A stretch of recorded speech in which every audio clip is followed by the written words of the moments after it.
You've perhaps heard about what we call the e-cigarettes, or those that are transitioning, moving to what we call the fourth generation, coming all the way from the traditional kind of cigarettes known as the first generation, all the way to where we are.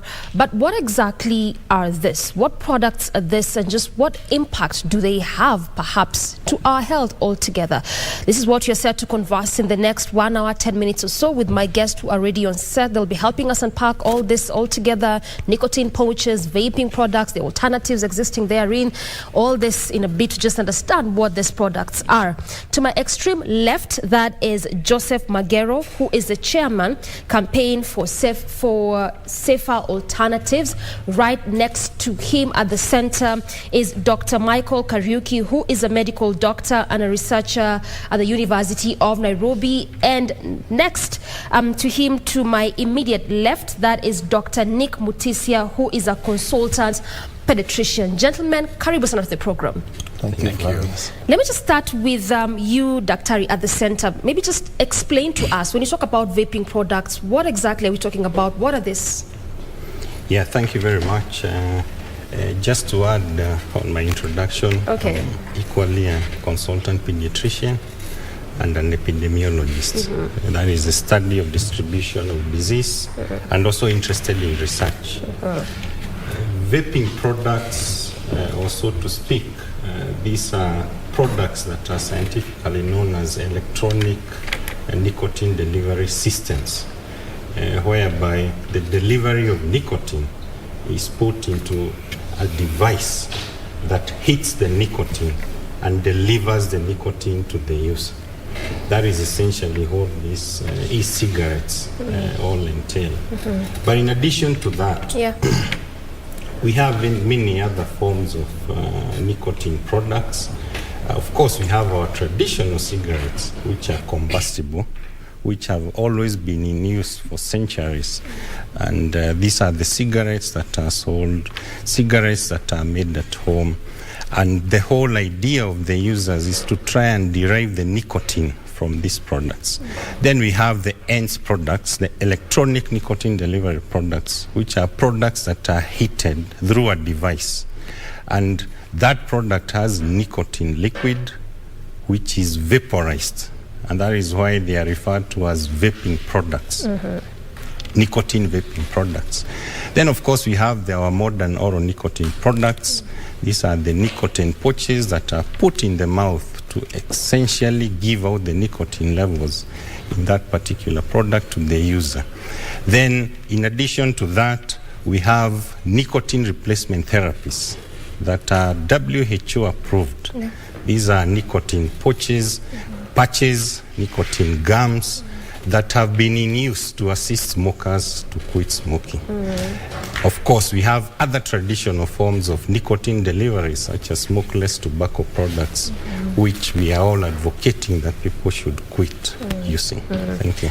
And we'll come to those nicotine pouches momentarily as you continue this conversation, because also there's a lot surrounding, these products and them being available in the markets, as well as the risk there in much as you talked about them being approved by WHO. But let me come to you, Joseph. You represent a lobby group advocating for the less risky products. Of course, as the chairman, campaign for safer alternatives. Talk to us about these alternatives and just what makes them less risky.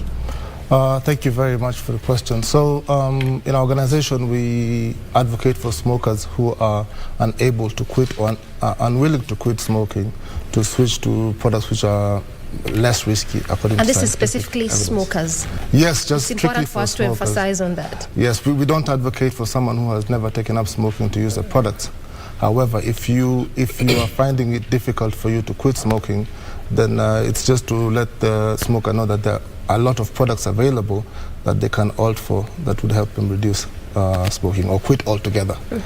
These are products like, for example, the WHO recommended nicotine gum, nicotine patches and lozenges, but there's also new products that are coming up in the market, such as the nicotine pouches, electronic cigarettes and heating products as well. So what makes them less risky is that none of these products contain tobacco. If you may not be aware that what causes the majority of the harm for a smoker is the burning of the tar of the tobacco that releases tar into the system. That's what causes majority of the harm. But nicotine on its own is not carcinogenic. It doesn't cause cancer. That's why even WHO has listed gums and patches as essential medicines. It's just to let you know that they also understand that nicotine is not the issue here. So if you can get the smoker to switch to products that only have nicotine, then it will be much safer for them, and you reduce the smoking that's in the country. Nicotine is not the issue, Dr. Nick, but what data, also coming from that background of data research, being a scientist, what do we have out there in terms of data and science as to what attributes to this product becoming less risky? Because then one may think, if you're already a smoker, whichever form you use, why are we getting alternatives for you? Thank you for having me. Yeah, as you've heard, my name is Dr. Nick, and let me say that let's look at the science. Okay. We need to ask ourselves, why is it that when you start smoking, you get hooked up and it gets so hard for you to stop smoking? And the reason is because when you look at the science is that nicotine, when you take nicotine, you get physical dependence and you get psychological dependence. And for you to be off nicotine, then you need to be relieved from physical dependence by the nicotine and relieved from psychological dependence from the nicotine. And so for you, if you are a smoker and you have been walking that path and you have been desiring to stop smoking, you need to understand that what gives you that urge every day to go to look for the cigarette is the nicotine. And let me emphasize this here. Nicotine does not cause cancer. And I repeat, nicotine does not cause cancer. But what causes cancer is burning a combustible cigarette. That cigarette has tar, that cigarette has carbon monoxide, that cigarette has toxicants in it. And data has shown over and over time that when you continue using that, burning that cigarette, then you are exposing yourself to toxicants that are putting you at risk of getting cancer. So having known the science that people are not able to stop quitting by their own because of the physical dependence and psychological dependence, then we look at these entities. For us to make scientific interventions, then we need, for the physical dependence, we need to look at how can we handle the nicotine. And that's why in 2015, WHO came up with a nicotine reductive therapy, whereby we are going to reduce your nicotine into levels over time. And this is, you find that the smoker is put on the therapies, that is the nicotine, that has less harms. For example, what do I mean by that? That is less risky. So when you burn the cigarette, this one has more risk. The nicotine pouches, the one you have had that will be approved, the nicotine replacement therapy approved by WHO, they have less risk. They don't cause cancer. That is one and for sure. So when you are put on this nicotine by a clinician and you are followed up over time, it is tapered down, given in smaller amounts, then for sure you are able to be off using the cigarette that has been hooking you up. And so the moment we don't look at it from a scientific point of view, and let me say this, you had asked me about what has data shown. Yes. That's a good question. So data has proved and has shown that, one, we look at in England. In England, every year, 50,000 to 70,000 smokers are able to quit smoking using vaping products. And by saying vaping, I don't mean shisha. Vaping products is an e-cigarette that is only has the nicotine in it, that is able, you are able to vaporize that nicotine and you are able to inhale the vapor of the nicotine. This is more or less of a pure nicotine than burning a cigarette, which has nicotine with so many toxicants in it. So, and it's not just in England Just alone. allow me to butt in to also create context and get an understanding of this. Even as you talk about, those products of the e-cigarettes. And yes, you say that nicotine does not cause cancer. And also I want to believe that this also does not cause the cardiovascular diseases. Talk about the heart diseases, lung diseases, and all of that. So then it means that these e-cigarettes do not contain that nicotine. So e-cigarettes contain nicotine. They do? Yes, they contain nicotine. But as I've said, nicotine is not the toxicant here. Nicotine is not only found in tobacco, it's also found in tomatoes, in vegetables, but in lesser amounts. Okay. We need to understand the toxicity of nicotine is in the dosage. The more amount of dosage of nicotine you take in, the more toxic it is. And it will not cause you cancer. That needs to be very clear. And so that's why the innovation, the technology has provided for nicotine that is being a synthetic nicotine extracted from tobacco and is able to be used by a smoker and then tapered down over time to overcome the physical dependence. So we need to agree that smoking is an illness and you need a prescription, and the prescription is nicotine replacement therapies that are less toxic, that actually they don't have toxicants in them. Yes. One is, and this needs to come out very clear, the aspect of vaping. Because I know it's a point of contention, and there's a lot of misinformation out there about vaping. Vaping is not the same as burning a combustible cigarette. These are two different things. These are two different products. A combustible cigarette is not a good product. It has toxicants in it.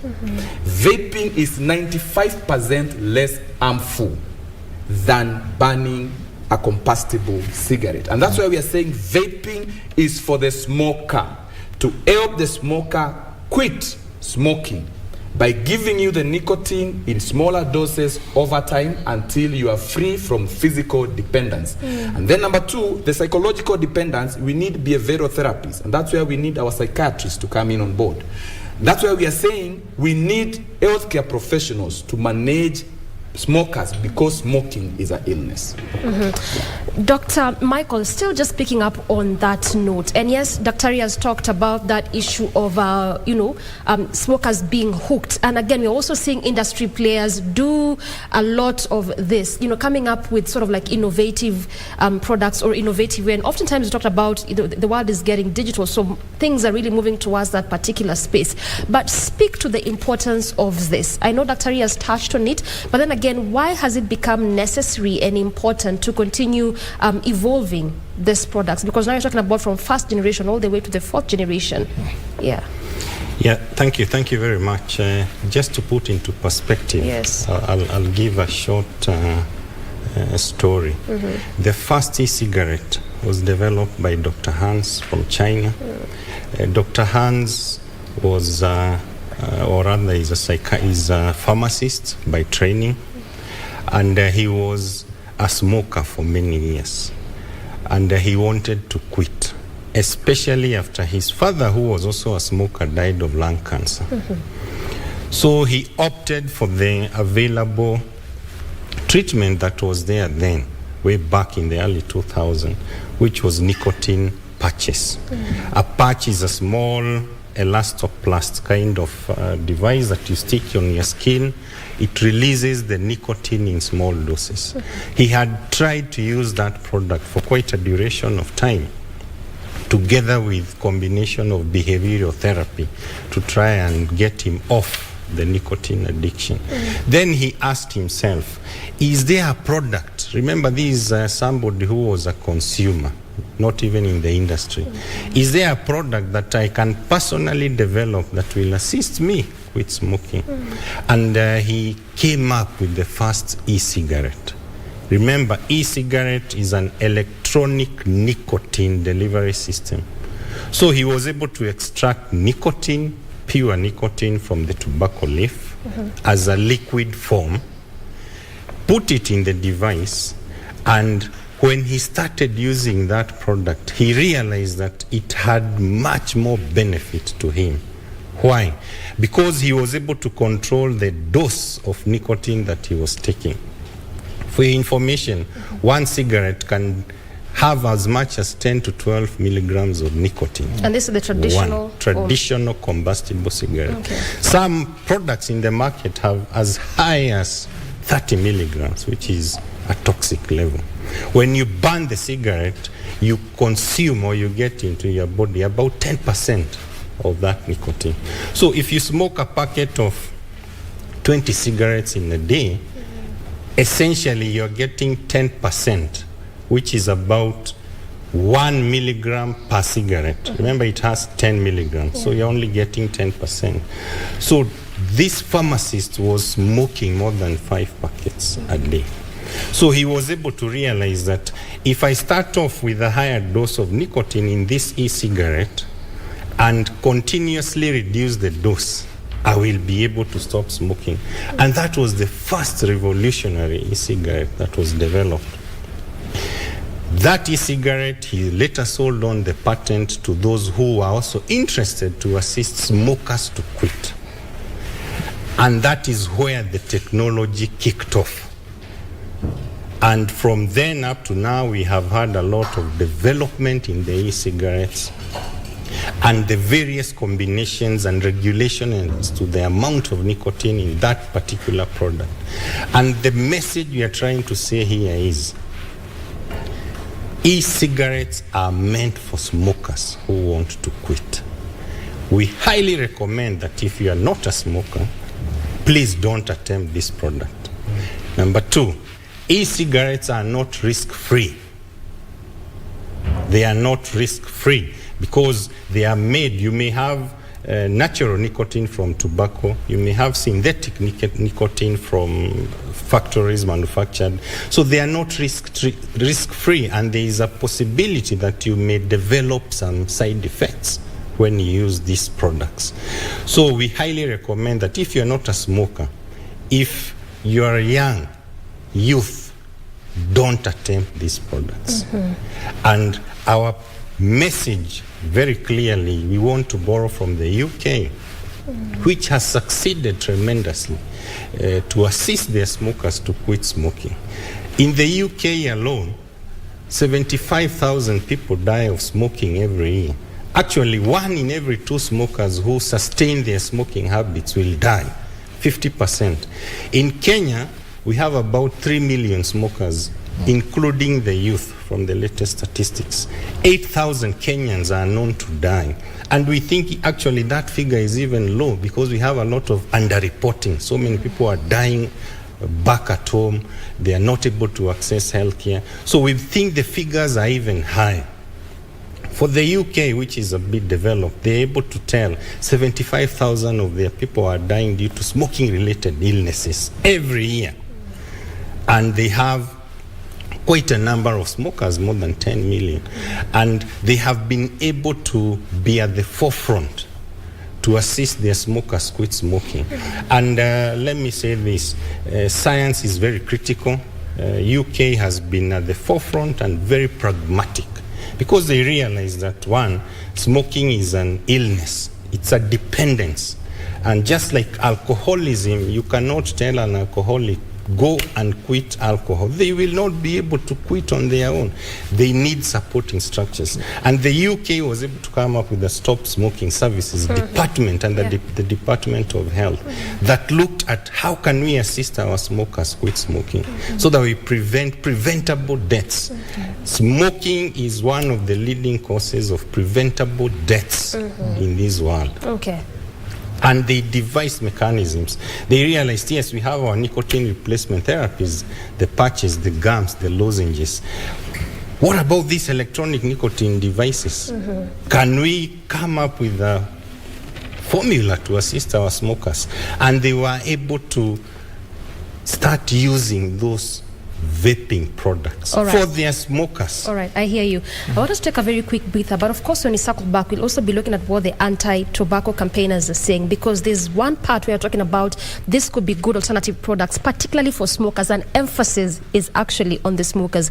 But then we have the anti-tobacco campaigners who are saying that these products need to be treated the same, just as the traditional forms of tobacco. So where do we get the balance and how do we move past this? This is what we're going to be conversing as we come back after this short break. Time for that breather. This is still Good Morning Kenya, conversing on the effects of the issues surrounding vaping products. Stay with us.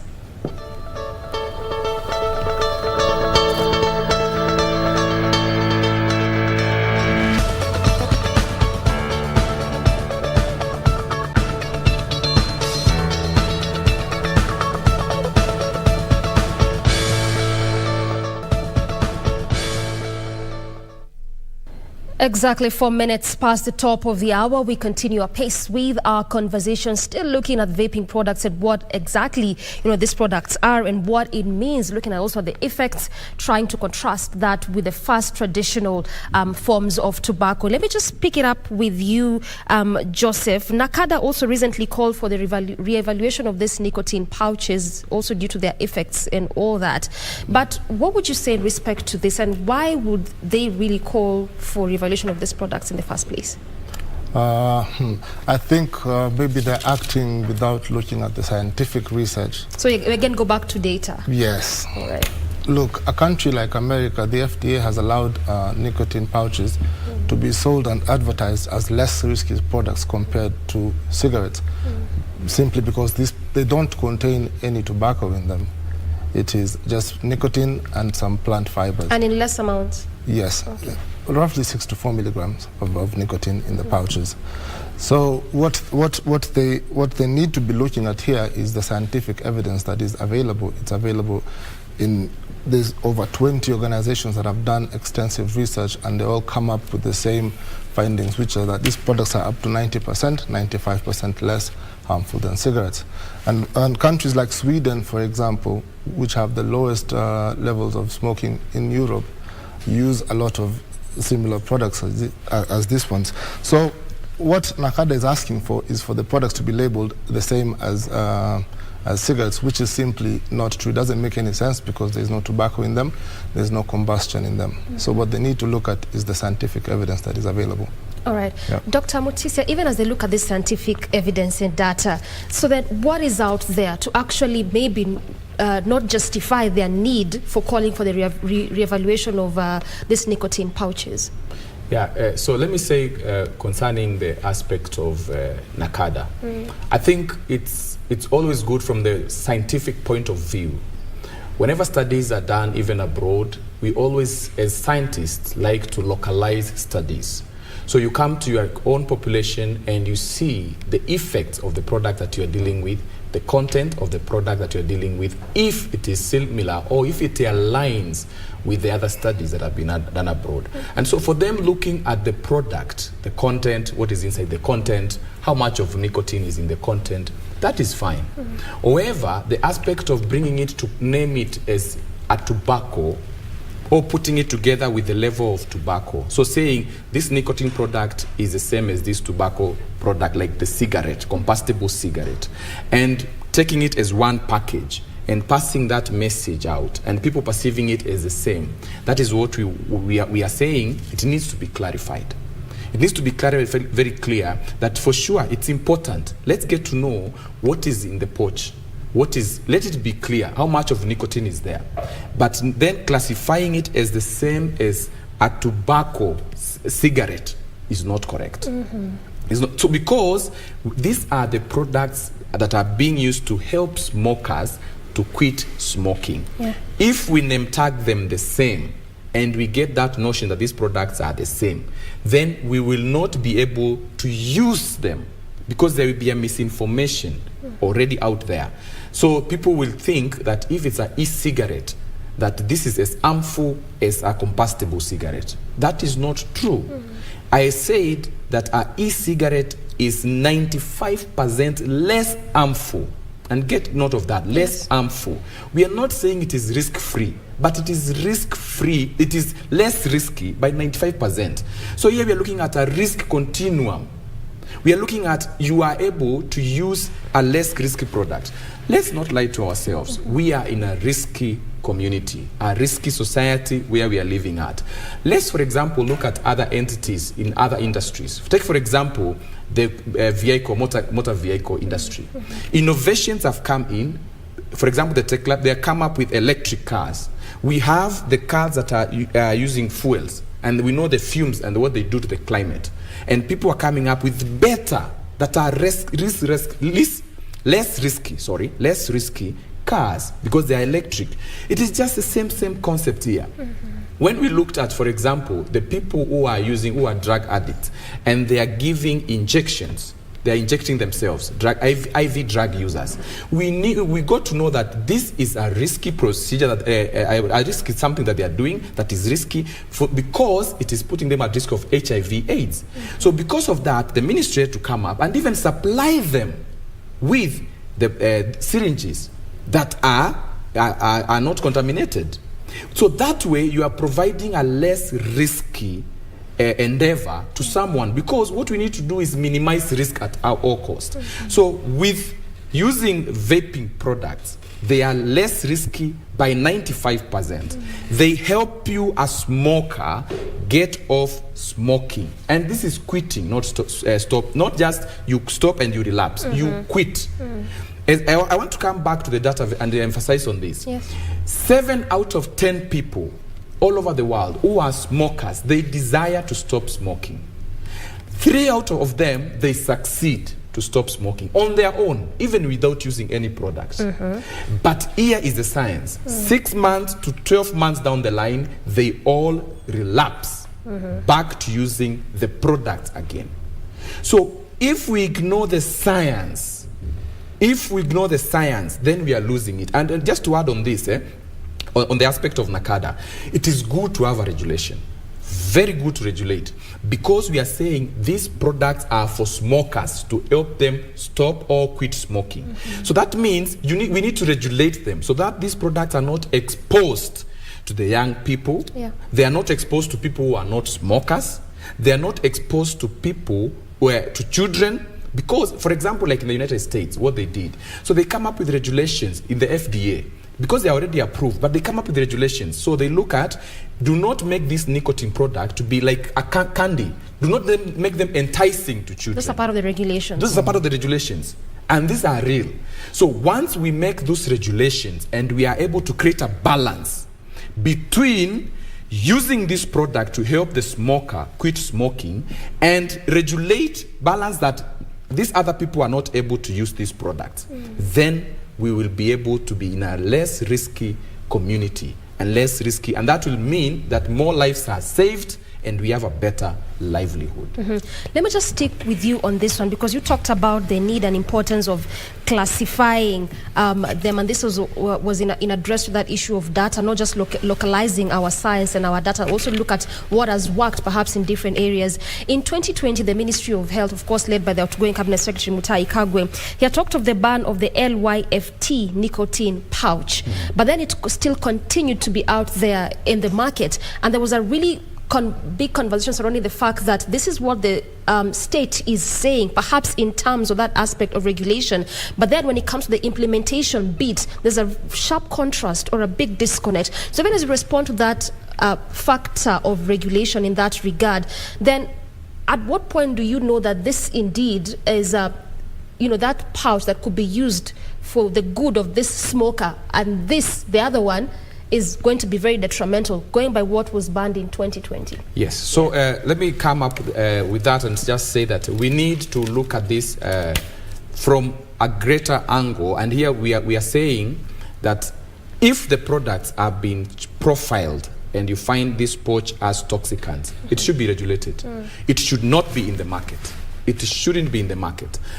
And that's why we need a Stop Smoking Services Department in the Ministry of Health that is being run by health professionals, so that if you are a smoker and you desire to stop smoking, you can walk into a hospital and you find a doctor waiting for you, and you are able to enroll into a program.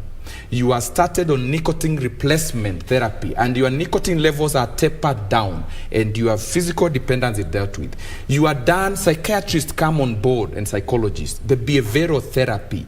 What made you to start smoking? That determinant of smoking is dealt with, and you are able to come out stronger.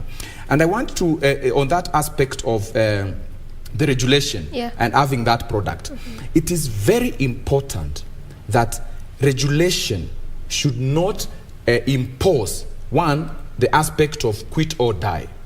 If we walk that pathway, which we have seen it has not worked. For example, when you regulate by taxation, so you come and increase tax of this combustible cigarettes so that people can stop smoking. You make them expensive for people. So people, you have not dealt with the physical dependence and the psychological dependence. Because they can't access the cigarette because of lack of incentives, they hopped to the black market. And they go for the cheaper products that are more harmful, that even we don't know what is in their profile. Studies have not been even done in the country to show the smokeless tobacco products. Mostly, there was that study that had come from NACADA, but we need more studies done. And it had shown that even in the Act, the Tobacco Act, it's only on the cigarettes. We don't have an act that is looking at the smokeless tobacco products that are in the market and unregulated. So we need these nicotine products. When we are doing the taxation, let's pause for a minute and ask ourselves, which is risky here and which is beneficial? If we tax the nicotine replacement therapies that have been approved by the World Health Organization as essential medicines, our board, Pharmacy and Poison Board, and that's why they're in our pharmacies, you can find them there. You increase tax on these products, then the consumer who wants to stop smoking will not be able to access, will not be able to afford. And this consumer, because there's a program in the country that somebody can join and they are able to be helped and to quit smoking, they will revert in the black market and they will end up consuming more harmful products that have more toxicants. And so it is important as we are regulating. And we are saying regulation is good. We have to regulate how they come in the country. We have to risk profile them. That is very good. But then we should not miss the science. We should not miss that these are products that, for sure, if they are the nicotine replacement therapies, they can be of good and of much benefit to the consumer. All right. Dr. Michael, let me pick it up with that issue of taxation, because again, in the 2022-2023 budget, this was actually one of those recommendations given by, again, the outgoing CS Treasury Ukuri Yatani to increase taxes on these products. And of course, it elicited mixed reactions amongst Kenyans, particularly from the industry players. Just yesterday, we saw KRA saying that, these products are going to be part of those products whereby that tax is going to be increased on them. So just picking up from what Dr. Mutisya is saying, has this become our undoing? And also, as you respond to that, looking at what industry players are saying, that most of them are really complaining about the increase of taxes on this product, as opposed to what the anti-tobacco campaigners are saying. Yeah, thank you very much. Let me clarify that we are not here on behalf of the industry. We are here as health workers who want to pass the correct information and to dispel any misinformation and to educate the public. The background of taxation on tobacco products is anchored in the Framework Convention of Tobacco Control, which is a WHO initiative. And Kenya is party to that convention. And one of the ways that FCTC, WHO recommended to try and discourage people from smoking is to continuously increase taxation on tobacco products. And it has happened for more than 2 decades. We have seen so many countries adopt, those who are member states, to the FCTC. And at one point, we need to pause and ask, is it working? Is it working? In fact, studies are showing that tobacco consumption in Africa and developing countries is on the rise. And tobacco consumption in terms of the combustible cigarettes in the developing nations is reducing. Why? Is taxation really working? We need to really rethink about the whole issue. We need to have a paradigm shift and ask ourselves, yes, we have been increasing taxes for these products for so many decades in following up the FCTC's recommendations. But is that strategy working? And United Kingdom is one of those countries that had to relook at that strategy and ask themselves, we are having so many people in this country called England dying out of smoking-related illnesses. What other measures can we take rather than just tax? Because they realize that when you increase taxation on products to prevent consumption, you encourage proliferation of the black market. In fact, banning the product is even worse. I can give you an example. In South Africa, during the COVID time, they banned cigarettes. And what came out of it is something that no nation should be willing to encounter. There was a steep increase in tobacco products, And there was a massive proliferation of the black market, including very unsafe products that had very high nicotine levels. And 6 months down the line, when the South African government realized that actually this thing is not helping, they had to relook at it and say, now, yes, taxes are high, we have banned this product, but it's not working. What else can we do to assist the smokers to quit smoking? Taxation can be punitive. It can prevent those access of those. I'll give you a very good example. Other than nicotine products, we have pharmacotherapy, we have drugs, very new drugs that have come up. And we have a very good example that is already in the market. But this drug is inaccessible to the smokers who would wish to use that product. Why? Because there is heavy taxation on pharmaceutical products. This drug, by the way, is not a nicotine product. It's a product that is produced in a pharmaceutical process to assist smokers quit smoking.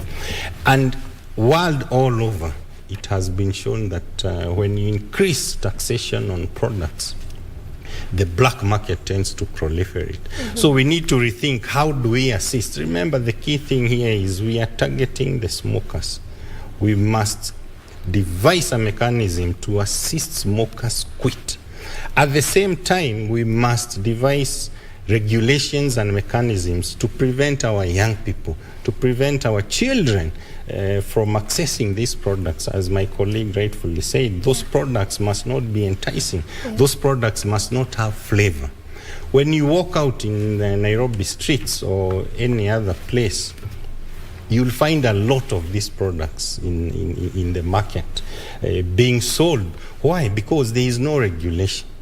You'll find products with all sorts of flavors across the board that are enticing to the youth. And that's why we are saying we need the Tobacco Control Board, the Ministry of Health, NACADA, to come on board and realize, yes, we have a problem here, and this is the right way to solve the problem. We don't need to reinvent the wheel. There are so many ways of regulation. For example, in Japan, you cannot access vaping products without a prescription. Much as they don't have the substance, too much of it in them. Yes, you can't access a vaping product like an e-cigarette without a prescription. Why? Because the Japanese government wants to encourage its citizens who are smoking to quit smoking. In the UK, the Stop Smoking Services Department encourages a lot of smokers to enter into the program, the Stop Smoking Services program, so that they can be guided through as to how they can stop smoking. And the good thing is that UK is leading in research, US is leading in research, and we have researchers who have come up with new researches that actually recommend, and one of them is the recently introduced research a few days ago by the Department of Health, UK, through the Institute of Psychiatry, Psychology and Neuroscience, which actually showed that, one, vaping products can assist smokers to quit. Two, vaping products should be regulated so that the children and the young people don't have access to it. And three, vaping products are less risky than the combustible products. So it's a strike, we need to strike a balance, because as we heard, we live in a risky society.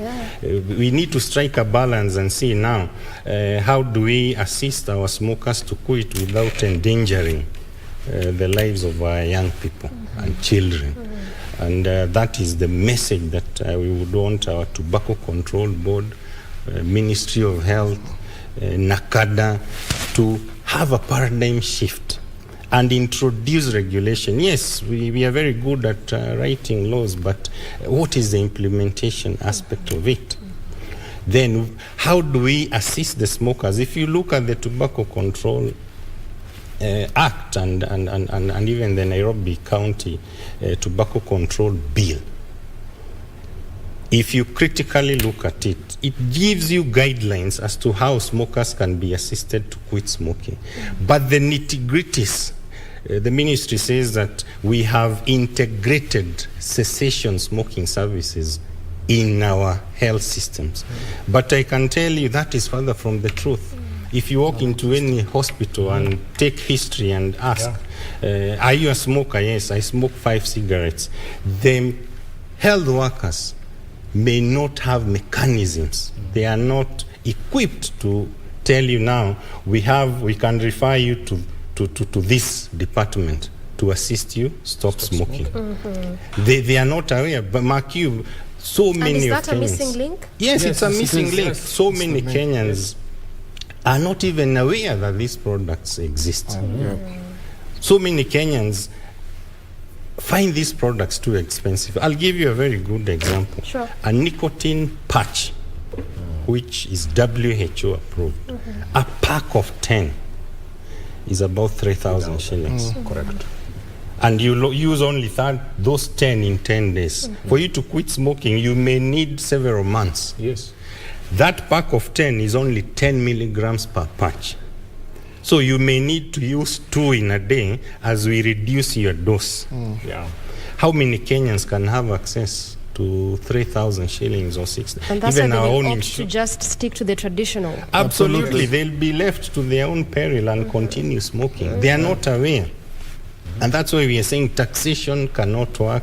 We need to have a roundtable meeting and have a paradigm shift and now say, yes, we need to have a very clear way forward for our smokers, just like we run other programs, just like we run malaria program, just like we run the HIV program, and all. We need a stop smoking services department to take care. And most importantly, we must ask ourselves, when do we want to set a target for Kenya to be a smoke-free society? We'll come to that part, but also you're talking about we need to have a round table. We need to have a meeting with ourselves.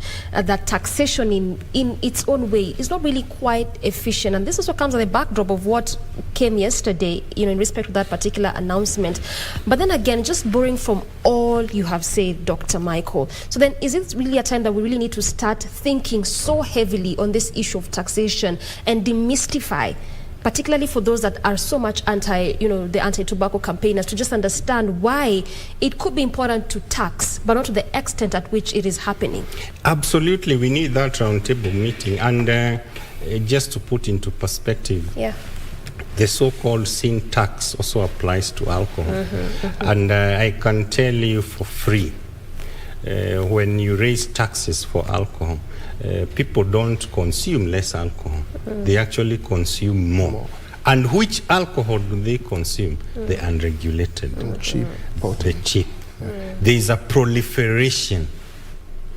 There is a proliferation of consumption of alcohol. I mean, it's not a hidden fact that a lot of alcohol is being consumed in this country, despite the very high taxes.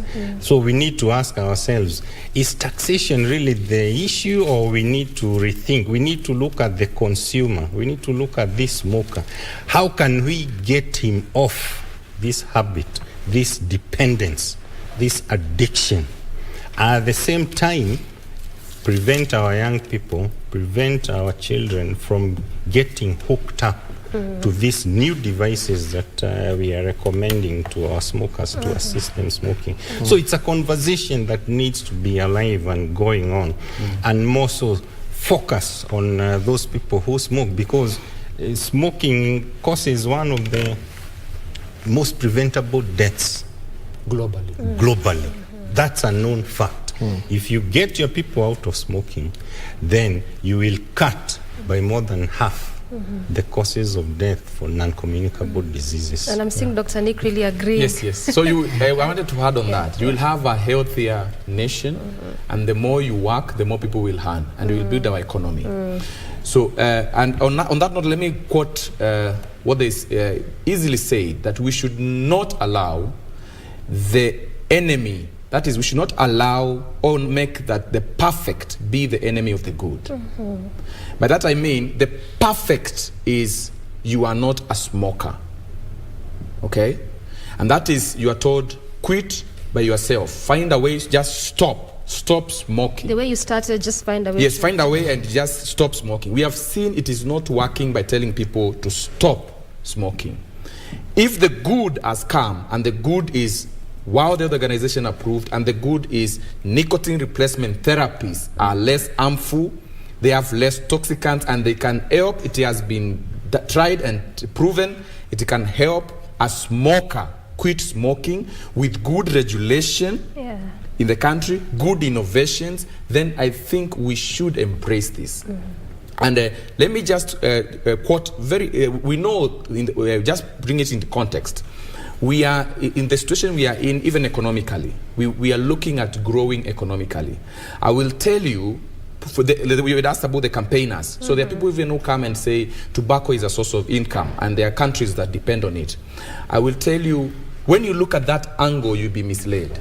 The true angle is the more you have people who are smoking, the less healthy nation you have, the less and poor livelihood you will have. Because this person is spending a lot of money on these products, money that could have been used to buy food at home, money that could have, he will spend money looking for health, because he will be having ailments, and the life expectancy will be less. Yes. So when you look at the bigger picture, we should not allow or make the perfect to be the enemy of the good. Well said. And just to put this conversation more into perspective, Joseph, so then one would say, yes, I agree. What other measures? Yes, I agree. Device mechanisms. But of all that could exist, just why then say and focus on e-cigarettes being good for smokers, using more like the same product, though with lesser risk, but as an alternative? Talk to us about that. Ask me that question again. I'm saying, yes, we are saying that these are the alternatives. These are the we are devising mechanisms, because then we are trying to help this smoker quit. And just borrowing from what Dr. has talked about here, that indeed, if you want a more productive nation, this is perhaps some of those things that we need to employ. So then one would ask, and this is for purpose of clarity completely. Yes, we are saying that e-cigarettes are better alternatives, and this is specifically for smokers. So then one would say, of all other alternatives that could exist, why focus on the same product to counter? Well, look, it's the same thing WHO are doing by offering new patches and gum, because they understand that, look, here in Kenya, for example, up to 50% of people who smoke are not ready to quit, or are not even willing altogether. Because you don't leave them at their own peril and just don't offer them help, because they still have human rights and they have a right to health. I think offering them these products is important, because at the end of the day, you're trying to save lives here. Okay? Just imagine if we had, like, for example, like 50% of smokers today switch to electronic cigarettes. You will have saved about 4,000 lives by the end of this year alone. Yeah, so I think it's important, because it's saving lives at the end of the day. 4,000 lives by the end of this year. Absolutely. At least we'll be saving, compared to the 8,000 to 9,000 who end up losing their lives as a result of this practice. So the bottom line is just to save lives. Yes, and whatever means we can use, as long as you're saving lives, that's what we are going for. Of course. Let me put that into perspective. Yes, please do. That's your perspective. What's your perspective? The scientific perspective is this. It has been shown scientifically, without doubt, and we have data from the UK and from the US, that vaping for smokers, in combination with behavioral therapies, to get them off dependence, is one of the most effective ways of assisting the smokers to quit. Patches have been there for very many years. Lozenges have been there, nicotine lozenges and all the rest. So this is a comparative study. We have our pharmacotherapeutics. We have drugs, which have difficult names, which I wouldn't want to mention here. But we have drugs that also are recommended for use by smokers. But when you comparatively, when you compare, when you take a cohort of smokers and you put this group on vaping, and behavioral therapy, you put this group on nicotine replacement therapies, you put this group on the pharmacotherapeutics, undoubtedly the group that is put on vaping products tend to quit smoking faster. Okay. At the end of the day. So this is all anchored in science at the end of the day than, for example, that person who is using the nicotine replacement therapies alone. So it is scientific. And we are not here to propagate any product. Yes. We want that to be very clear. Yeah. We are, like as you have said, we are scientists, and we are looking at it from a researcher point of view. And that's why we are really moving around data. Yes, evidence. What is working out there, and what is not. What have we not applied in our setup? Okay. That's why we are standing out for that. And let me say this: that our victory is for every smoker when they quit smoking. That is a victory for us. I hear you. And that's why we need a stop smoking services department run by health professionals all over the country. And we'll be able to help our Kenyans. And I'll come back to you on that issue, still speaking around data, because as you're saying, that's what you're revolving around, to just make it more understandable. And this is in respect to, you know, what lobby groups are saying, that these alternatives need to be treated the same as the first generation or the traditional forms of tobacco. But before we get to that, Joseph, you as a researcher, what also do we have out there in terms of statistics when you look at the demographics? Yes, I know oftentimes young people are the biggest consumers of these products, but also children are coming into this. What is out there in terms of data as respect to demographics? Locally, we don't have any data, or I personally do not have any data on that. Okay. However, I'll give you data from a country like Sweden, for example. Like I said before, they only have 4% of their population that smoke, compared to other European countries that have up to 30-40% that smoke. And that's thanks to products such as snus and nicotine pouches, which have helped them to really cut the numbers down. And if you visit a hospital there, a doctor will advise you immediately, if you're having problems with smoking, to consider using these products. And these are medical doctors who are telling you to do that. They're looking at the scientific evidence. At the end of the day, that's what we need to look at and focus on that. I think in terms of children picking up the habit, regulation is able to solve that. Okay, I hear you. And I mean, just speaking from what you're saying, I think then it's about time that we need to also have our own data, our own statistics, because then it will inform even how we move forward. As you've all alluded to the fact that we also need to have timelines as to when we need to end this. And then how do we do that without having data of our own, instead of just borrowing from Sweden, Canada, US, and England? And I'm hearing my director is doing a good job already. A lot of research on that. And I'm hearing my director say that we're already pressed for time, but I wouldn't want us to exit this stage before talking about that particular bit of what lobby groups are saying, that these alternatives need to be treated the same as the traditional forms of tobacco. So then, which substances are here and how different are they, and just what would justify them to say that they need to be treated the same, much as from what you're borrowing, they're actually different? Very quickly, Dr. Nick. Okay, thank you. So let me say that locally, we need to have local studies done more so in the black market. We need to know what and more so we risk profile. So we get the ingredients of every product, and we're able to know what every product is being contained, because these products are unregulated. The moment they are unregulated, you don't know who is manufacturing, you don't know what is being put inside, and you are not able to tell. So we for sure, we are standing on the point of a nicotine replacement therapy, that we know it is nicotine. That is what we are standing for. And that's why we say it's good, let NACADA profile this. So that when we can say here we have pure nicotine, and we have the combustible cigarette. Then we say now these ones, we can't combine them together. They are not the same. So we'll tell the lobby group, no, we walk that path, we are missing the point. We are not able to help our people who are smokers. And just before, because I think this is my last minute. Yes, it is. As a country, we need to have a target year when we need to be smoke-free. In the United Kingdom, they are looking at 2030. In this country, we are not talking about it. We are starting the conversation from here. And this is one of the reasons why we are here. Let's talk about when we want in Kenya to be smoke-free. Because the more we are smoke-free, the more we have healthier living, and the more we have a better economy. Well said. Yeah, and I want to give you the last word, Dr. Michael, in under 1 minute. Talk to us about what to be done to get less risky messages embraced by the policymakers. Very quickly. Yeah, thank you very much. We need a paradigm shift.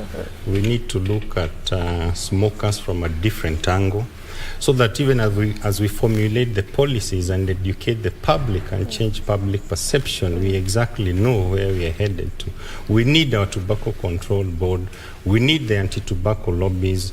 We need the Ministry of Health and everyone engaged. Let's start the discussion so that even as we pass this message to Kenyans, we exactly know what we are telling them. And more importantly, we need to protect our children and youth from consuming these products. That is very critical. Thank you so much, gentlemen, for that cogent discussion there, at least for unpacking things for us and making us understand that what exactly these products are, and maybe perhaps what we need to do even as a country for us to have indeed a healthier and productive country at the end of the day. Thank you so much. I have been speaking to Joseph Magero to my extreme left, who is the chairman campaign for safer alternatives. Right next to him at the center, that is Dr. Michael Kariuki, medical doctor and researcher at the University of Nairobi. And to my to my immediate left, that is Dr. Nick Mutisya, who is a consultant pediatrician, of course, just talking to us about vaping products, what products are this, effects it has, and what so far we have done as a country, this all in a bid to help the addicted smokers. Good place to end this conversation, and ultimately good morning, Kenya. On behalf of the entire team, asante sana. I'm Doreen Arange Okello. Till tomorrow, good morning.